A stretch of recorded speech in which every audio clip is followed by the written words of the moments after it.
18ನೇ ಪ್ರಶ್ನೆ, ಭಾರತದಲ್ಲಿ ತೋಟಗಾರಿಕೆಗೆ ಪೂರಕವಾಗಿರುವ ಭೌಗೋಳಿಕ ಅಂಶಗಳು ಯಾವುವು? ಓಕೆ.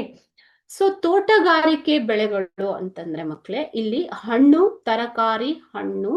ತರಕಾರಿ ಹೂವು ಇತ್ಯಾದಿ ಬೆಳೆಗಳನ್ನ ಒಟ್ಟಿಗೆ ಬೆಳೆಯುವುದು. ಓಕೆ. ಸೊ ಇದು ಅತಿ ಕಡಿಮೆ ಅವಧಿಯಲ್ಲಿ ಬಿತ್ತನೆ ಕಟಾವುಗೆ ಬರುವಂತಹ ಬೆಳೆಗಳು ತೋಟಗಾರಿಕೆ ಬೆಳೆಗಳು.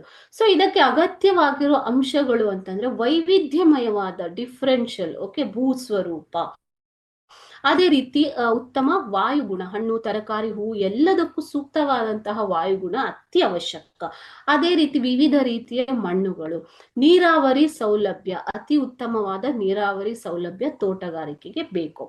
ಕಾರ್ಮಿಕರು, ತೋಟಗಾರಿಕೆ ಬೆಳೆ ಅಂದ್ರೆ ವೈವಿಧ್ಯಮಯವಾದ ಬೆಳೆಗಳನ್ನ ಬೆಳೆಯುವುದರಿಂದ ಇಲ್ಲಿ ಅಗತ್ಯವಿರುವ ಕಾರ್ಮಿಕರ ಸೌಲಭ್ಯ ಬೇಕಾಗತ್ತೆ.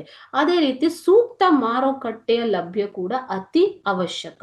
ಭಾರತವು ತೋಟಗಾರಿಕೆ ಬೆಳೆಯಲ್ಲಿ ಲೈಕ್ ಮಾವು, ಬನಾನಾ ಅಂದ್ರೆ ಬಾಳೆಹಣ್ಣು, ಬಾಳೆ ಮತ್ತು ಚಿಕ್ಕು, ಈ ಬೆಳೆಗಳಲ್ಲಿ ಭಾರತ ಅತಿ ಮುಂದೆ ಇರುವುದರಿಂದ ಸರ್ಕಾರವೂ ಕೂಡ ಅಗತ್ಯವಿರುವ ಈ ಎಲ್ಲ ಸೌಲಭ್ಯಗಳನ್ನು ಕೊಟ್ಟು ಉತ್ತೇಜನ ಕೊಡ್ತಾ ಇದೆ. ಸೊ ಅದನ್ನೇ ನಾವು ಏನಂತ ಕರಿತೀವಿ? ಗೋಲ್ಡನ್ ರೆವಲ್ಯೂಷನ್ ಅಥವಾ ಸುವರ್ಣ ಕ್ರಾಂತಿ, ತೋಟಗಾರಿಕೆ ಬೆಳೆಯಲ್ಲಿ ಬಂದಂತಹ ಸುವರ್ಣ ಕ್ರಾಂತಿ ಅಂತ ಕೂಡ ನಾವು ಅದನ್ನ ಕರಿತೀವಿ ಅಲ್ವಾ ಮಕ್ಕಳೇ? ಸೊ ಅದೇ ರೀತಿ ಸರ್ಕಾರದಿಂದ ಉತ್ತೇಜನ ಕೂಡ ಈ ತೋಟಗಾರಿಕೆ ಬೆಳೆಗೆ ಬೇಕಾಗುತ್ತೆ. ಈ ಎಲ್ಲ ಪೂರಕವಾದ ಅಂಶಗಳು ಭಾರತದಲ್ಲಿ ತೋಟಗಾರಿಕೆಗೆ ಲಭ್ಯವಿವೆ.